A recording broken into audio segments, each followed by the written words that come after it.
Everyone and welcome to pathway. मैं हरसिमरन कौर, आपकी biology teacher. आज आपके लिए लेके आई हूँ डार्विनिज्म थ्योरी इन डिटेल या फिर सर्वाइवल ऑफ द फिटेस्ट, जिस थ्योरी ने हमें ये आइडिया दिया कि जो ऑर्गेनिज्म सबसे फिट होता है अपने एनवायरनमेंट के लिए, सिर्फ और सिर्फ वही जो है एवोल्यूशन कर पाता है और वही अपनी स्पीसी को कंटिन्यू कर पाता है, या फिर हम लोग जिसे बोल देते हैं नेचुरल सिलेक्शन। हम लोग पहले ही इस थ्योरी के बारे में, डार्विन के बारे में और इसके जो क्या फीचर्स हैं वो डिस्कस कर चुके हैं, लेकिन आज की वीडियो में हम लोग हर एक फीचर को डिटेल में पढ़ने वाले हैं कि कैसे वो जो कैरेक्टर है, वो जो फीचर है, वो किस तरह से इस थ्योरी को इफेक्ट करता है। तो चलिए शुरू करते हैं।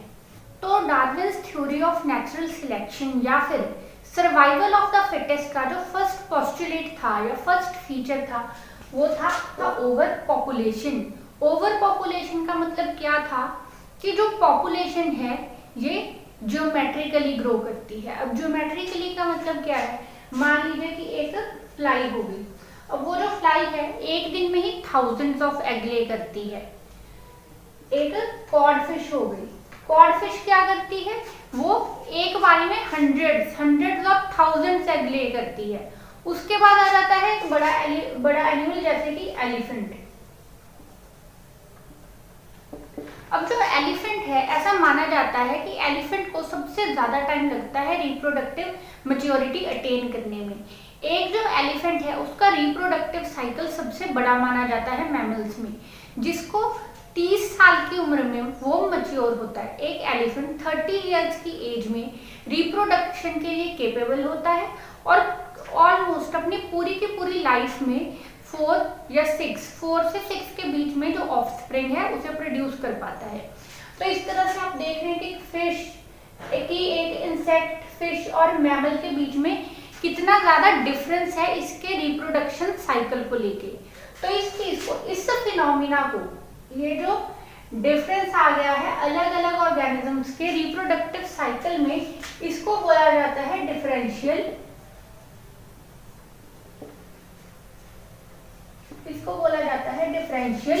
रिप्रोडक्शन। अब ये जो डिफरेंशियल रिप्रोडक्शन है, इसकी वजह से जो ऑर्गेनिजम्स हैं उनमें स्ट्रगल होती है। अब वो कैसे,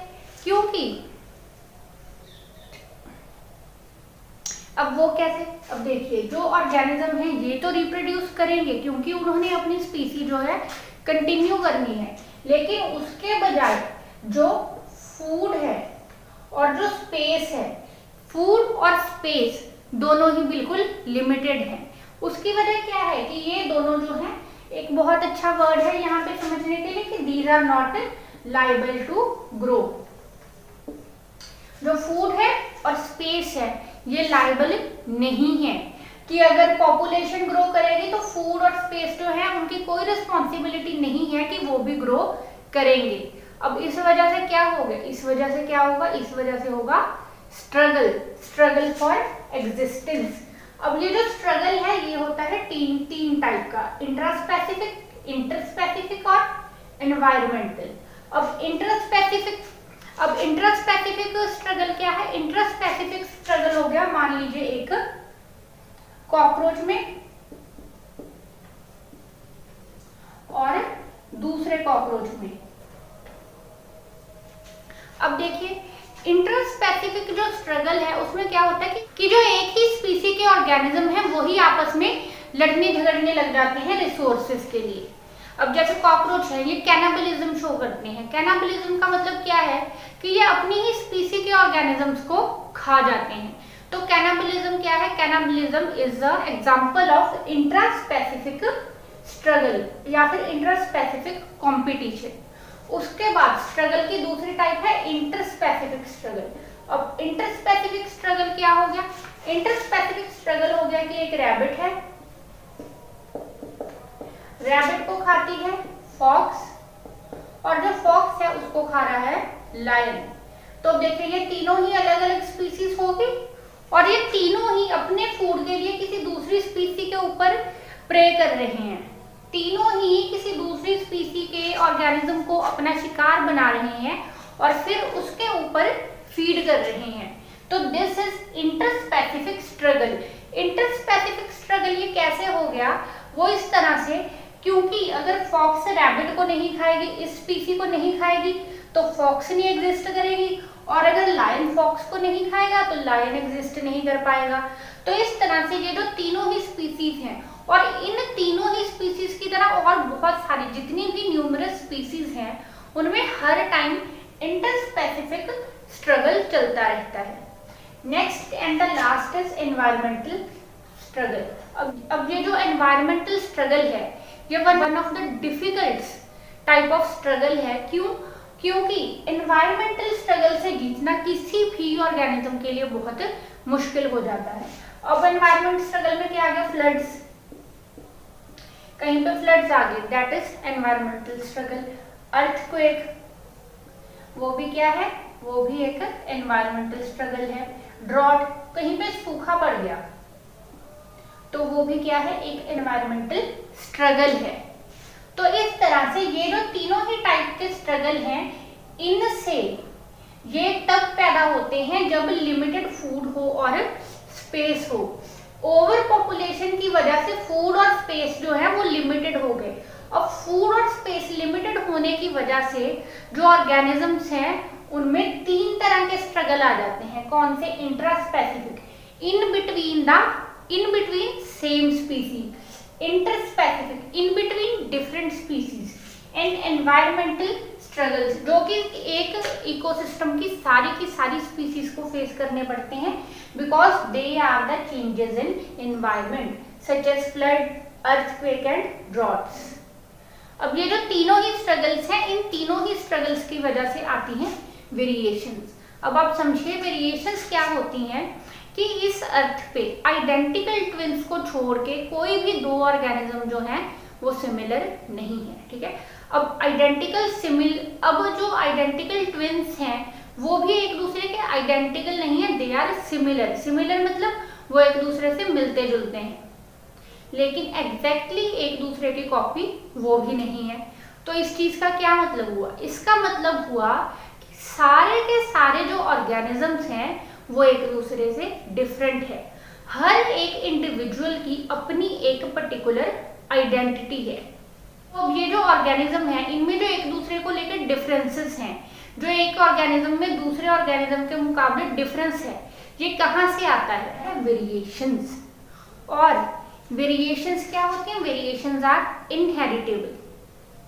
अब जो वेरिएशंस हैं, ऐसी ही वेरिएशंस जो ऑर्गेनिज्म को उसके एनवायरनमेंट के अकॉर्डिंग अडेप्ट कर देंगी, ठीक है, जो कि ऑर्गेनिज्म को उसके एनवायरनमेंट के अडेप्ट बना देंगी, वो वेरिएशंस हमारी अगली स्पीसीज को पास ऑन होंगी। हमारी अगली स्पीसीज जो हैं उन वेरिएशंस को इनहेरिट करेंगी। तो इस तरह से ये जो वेरिएशंस हैं, इन वेरिएशंस की हेल्प से ऑर्गेनिज्म अपने आसपास के एनवायरनमेंट के अकॉर्डिंग खुद को मॉडिफाई कर लेता है।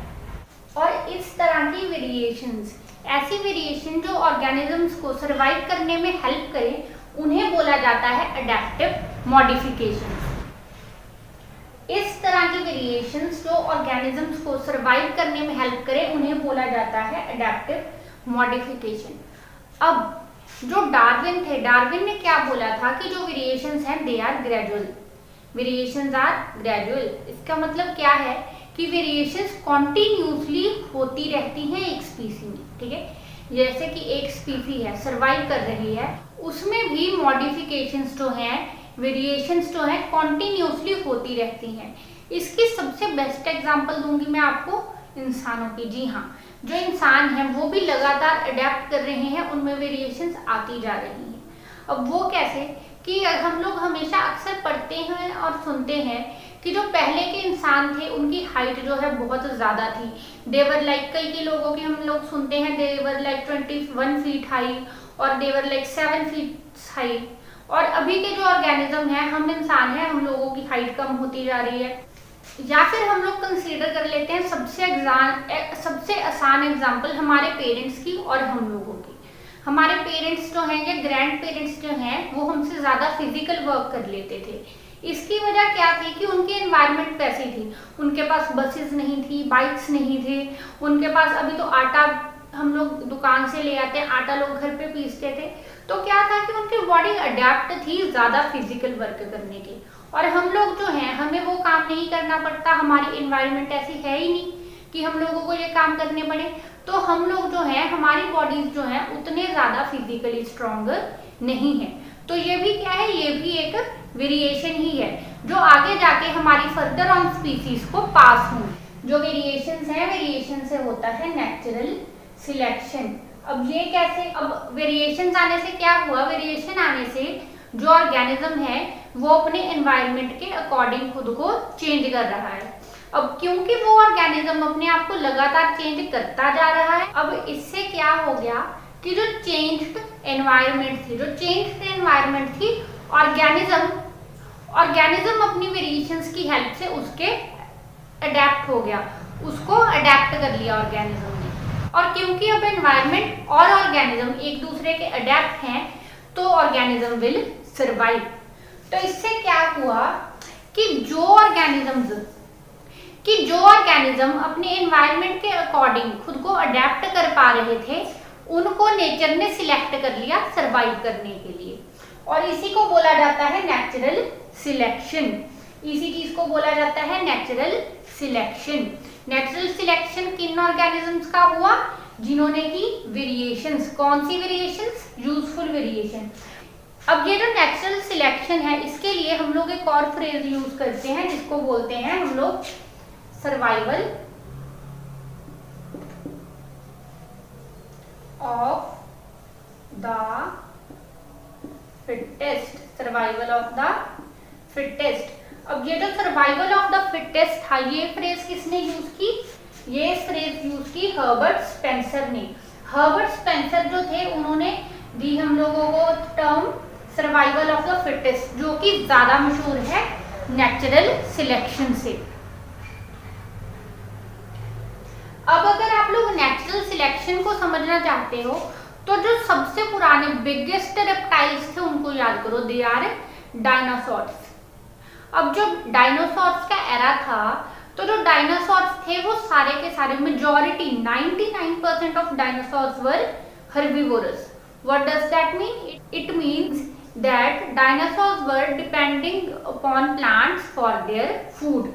तो क्या हुआ, अब क्योंकि बड़े ऑर्गेनिज्म थे, फीड भी ज्यादा करते थे, पॉपुलेशन भी ज्यादा थी, तो धीरे धीरे उन्होंने इतनी ज्यादा ग्रेजिंग कर ली कि अल्टीमेटली जो प्लांट के फूड सोर्सेस थे वो हो गए खत्म। और क्योंकि वो इतने बड़े ऑर्गेनिज्म थे कि वो खुद को अडेप्ट नहीं कर पा रहे थे, तो इसीलिए जब वो मीटियोराइट शावर हुआ या कोई भी नेचुरल कलामिटी आई, वोल्केनिक इरप्शन हुआ या अर्थक्वेक आया, कोई भी ऐसी चीज हुई, तो जो छोटे ऑर्गेनिज्म थे जो अपने फीडिंग हैबिट्स को ज्यादा चेंज कर पा रहे थे, जिनके लिए उस कंडीशन में भी फूड ज्यादा था। अब मान लीजिए कि एक डायनासोर खत्म हुआ, एक डायनासोर की डेथ होगी, तो उस पर छोटे इंसेक्ट कितने ज्यादा फीड कर रहे थे, लेकिन अगर कई इंसेक्ट खत्म भी हो जाते तो जो डायनासोर्स थे वो उसके ऊपर फीड नहीं कर पाते। तो इस तरह से डायनासोर्स जो थे दो वजह से एक्सटिंक्ट हुए, एक तो उनका लार्जर साइज, दूसरा उनकी अडेप्ट करने की जो कैपेसिटी थी बहुत लो थी। अब क्योंकि वो सरवाइव नहीं कर पा रहे थे, अडेप्ट नहीं कर पा रहे थे, तो जो नेचर था, नेचर ने डायनासोर्स को खत्म कर दिया और छोटे ऑर्गेनिजम्स को सिलेक्ट कर लिया। यही वजह है कि जो ऑर्गेनिज्म अभी सरवाइव कर रहे हैं, they are tiny as compare to dinosaurs. क्यों? क्योंकि डायनासोर्स का जो लार्जर साइज था, it was not a good inheritable features. Dinosaurs का जो लार्जर साइज था, किसी भी ऑर्गेनिज्म का जो लार्ज साइज है, it is not good for their survival. अब कैसे, इसकी एक और एग्जांपल ले लीजिए। मान लीजिए कि एक लायन है, अब एक लायन ने शिकार करना है, तो उसके सामने दो ऑप्शंस हैं, जंगल है उसमें शिकार करना है, एक है रैबिट, एक है डियर, रैबिट और डियर या फिर विल्डरबीस्ट।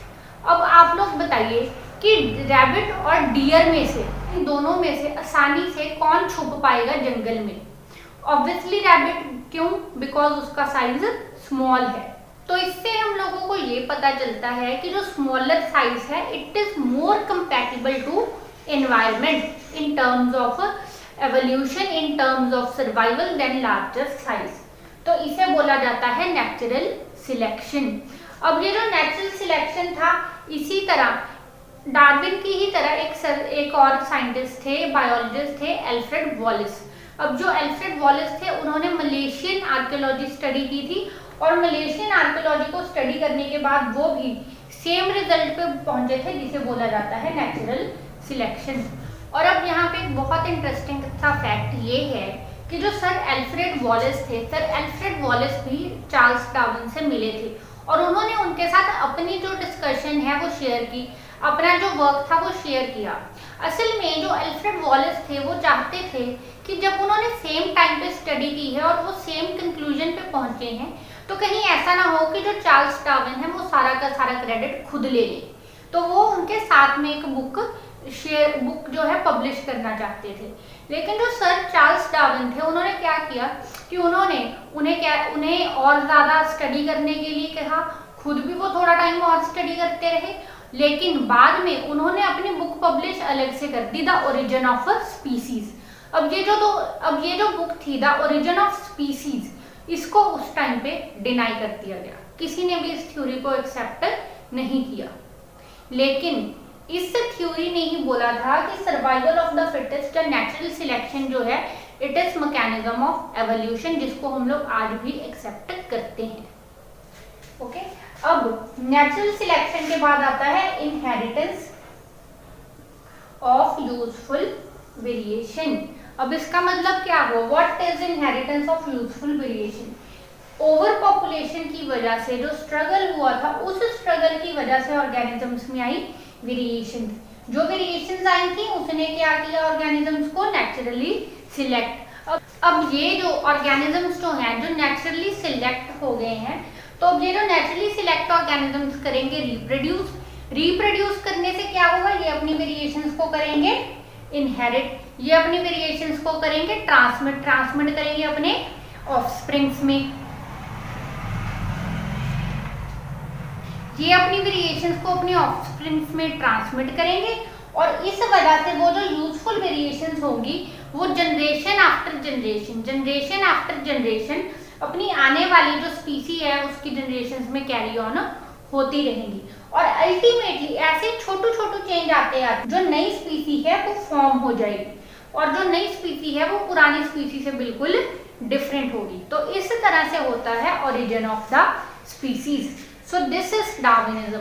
आज का जो हमारा लेक्चर था डार्विनिज्म इन डिटेल, हम लोगों ने इसको बहुत अच्छे से डिस्कस किया है। अगर फिर भी आपके दिमाग में इस टॉपिक को लेके या बायोलॉजी से जुड़े किसी भी और टॉपिक को लेके कोई क्वेश्चन है या कोई क्वेरी है, तो उसको कमेंट सेक्शन में ज़रूर लिखें, हम लोग उसका आंसर देने की पूरी कोशिश करेंगे। इसी के साथ ही अभी हम लोगों ने मैथ्स और इंग्लिश ग्रामर की क्लासेस भी शुरू कर ली हैं। हम लोगों ने मैथ्स और इंग्लिश ग्रामर की क्लासेस शुरू कर ली हैं, तो इसीलिए अगर आप लोग अच्छे से मैथ सीखना चाहते हैं या ग्रामर के बेसिक्स समझना चाहते हैं बहुत आसानी से, तो हमारे चैनल पाथवे एजुकेशन नेटवर्क पे बने रहें। Thank you very much.